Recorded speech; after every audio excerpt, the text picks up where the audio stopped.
Fala galera, aqui quem fala é o Nicolas, trazendo mais um vídeo pro canal. E no vídeo de hoje a gente vai estar dando continuidade à nossa playlistzinha, né, aqui do nosso projeto com o React.js. A gente aprendeu no vídeo anterior como configurar o ambiente, como limpar aqui os arquivos que a gente não ia usar, tá? E entendeu também que a SJSX, o que ele faz, né? Mas hoje a gente tem que ver um detalhe muito mais importante sobre o React, que é o grande foco dele, né, galera? Os componentes. O que são componentes? Basicamente, componentes é quando a gente acumula uma série de tags HTML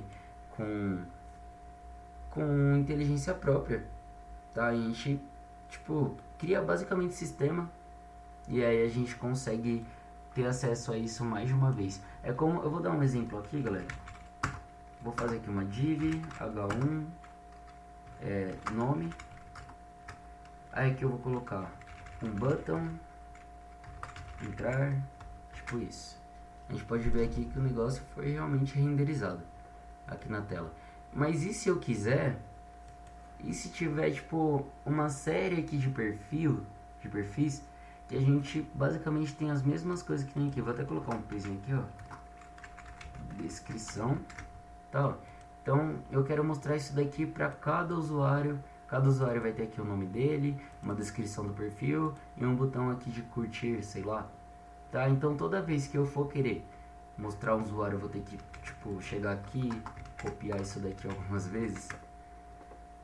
Então isso daí é muito desnecessário, porque o React ele ajuda nisso também. Quando a gente tem séries de códigos repetitivos que a gente quer renderizar na tela, a gente não precisa ficar repetindo eles. Por enquanto eu vou deixar só assim. Mas por que a gente não precisa ficar repetindo eles? Porque é o seguinte, o React tem uma parada chamada componentes, que é quando a gente junta todos esses códigos, tudo que a gente faria aqui nesse arquivo em um outro arquivo externo, e a gente consegue deixar isso organizado e acessar o mesmo código quantas vezes a gente precisar com apenas uma linha. Então bora ver como é que a gente consegue fazer isso. Vamos criar aqui esse novo arquivo. Vamos criar aqui esse arquivo app.jsx que já estava criado, tá? A gente só removeu ele porque esse arquivo app.jsx ele também costuma aparecer como padrão, a gente não costuma tirar ele, tá? Mas ele basicamente é o nosso primeiro componente, é o nosso componente global, o nosso componente que vai ser renderizado dentro da nossa tela globalmente. E como que a gente cria um componente, né? É simples, é JavaScript, gente. A gente cria aqui uma function. Sim, o componente é uma function. A gente nomeia ela aqui com o nome app, por exemplo. E a gente retorna algo. O que é esse algo que a gente quer retornar? É basicamente todo o conteúdo que a gente quer exibir na nossa tela. Então, se eu quero colocar aqui uma div, coloco. Quero colocar um h1, nome, coloco. Quero colocar aquela tag p de descrição, coloco. Colocar aquele botão lá, vou colocar agora curtir. Coloco também. Aí beleza, por que ainda não aconteceu nada? Vocês podem perceber que eu só vejo que ele tá até dando um errinho aqui, né? É que basicamente a gente não tá fazendo nada ainda com essa função que a gente criou, né? Com esse componente que a gente criou. E o que a gente devia fazer com isso? A gente devia colocar ele aqui, ó, tá? A gente quer exibir todo esse conteúdo que a gente colocou aqui dentro do nosso arquivo principal. Como é que a gente faz isso? Para a gente conseguir acessar esse arquivo, essa função, esse componente dentro de outro arquivo, a gente vai ter que exportar ela. Então coloca aqui o export, tá? Export e coloca um default. Esse default é para falar que essa vai ser a função padrão desse arquivo. Beleza. Pronto, já viu que não está mais dando erro, porque agora a gente tem uma utilidade para isso. A gente quer acessar essa função app de outro arquivo. E como é que a gente faz isso? O próprio VS Code já disponibiliza pra gente aqui um autocomplete para quando a gente quer importar aqui algum componente, né? Então se eu colocar aqui, ó, app, ele já vai entender automaticamente que eu quero importar lá do app, do arquivo app que está contido aqui, ó. Então a gente está falando, ó, dentro desse diretório aqui que eu já estou, procure esse app. a gente pode perceber que a gente nem colocou o ponto .jsx, a gente pode colocar o ponto .jsx também, não tem problema. Mas o resultado aqui, galera, é esse daqui, ó.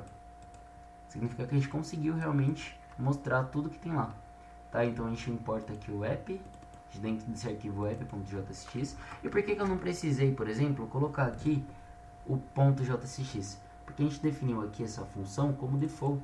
Então dentro desse arquivo app.jsx existe um componente default, um componente padrão. Então ele já sabe que esse app, dentro desse app eu quero acessar esse componente padrão.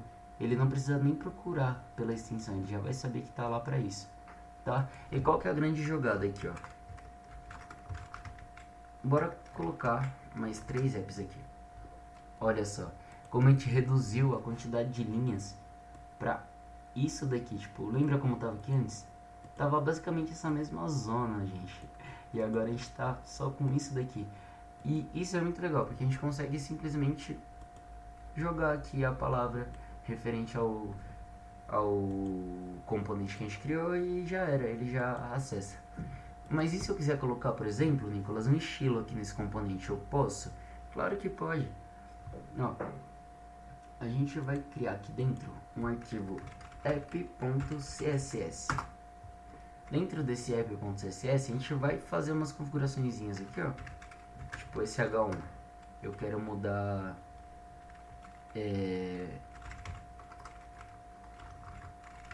o text align dele para center, tá?